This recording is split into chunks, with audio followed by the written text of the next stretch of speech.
instructional video is on instructional strategies that work and focuses on the instructional strategy of homework and practice.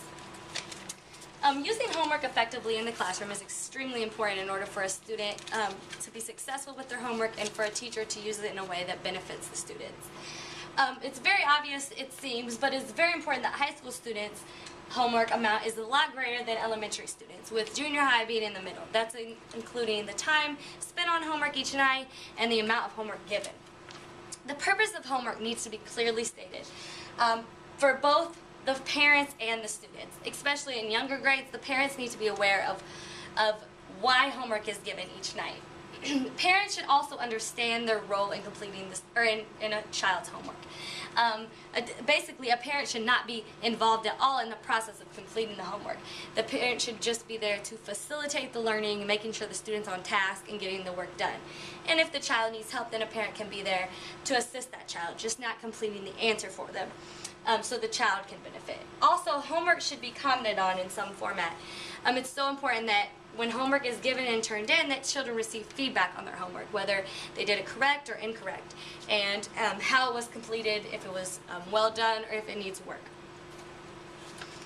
Assigning homework in the classroom, same steps. The teacher must first create a policy for the parents and the students. They must know what happens if a student does not do their homework or does it in a sloppy or poor manner.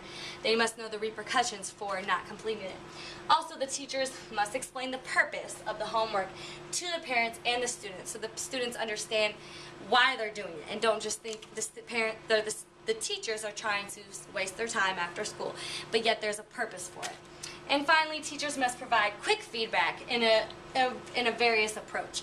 That can mean that teachers comment on it and feedback in that form, but it also can mean that teachers give the students time in class to grade the assignment and do it together. They could also trade and grade or talk to a partner about their answer and discuss their similarities and differences with the answers for a better understanding. Practice makes perfect. Moving on to practice. Practice is, in order to master a skill, much practice is required. The more practice, the better. The more better you're going to understand.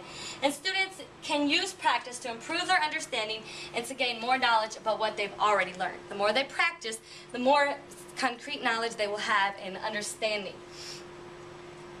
Practicing in the classroom is something that needs to be constantly encouraged to make it a habitual part of learning. If students learn that practice is what makes learning happen, then it will just become a part of them and they will use it in their future schooling and college and then also in life. And by doing this, teachers can help by having students keep track of their speed and accuracy. If they're taking a times test for addition, the teacher can have them record how many they got correct and how long it took them to see how practice works.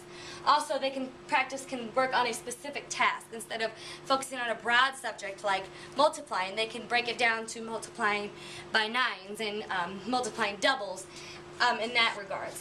Also, work on increasing their conceptual understanding of different skills and processes being taught.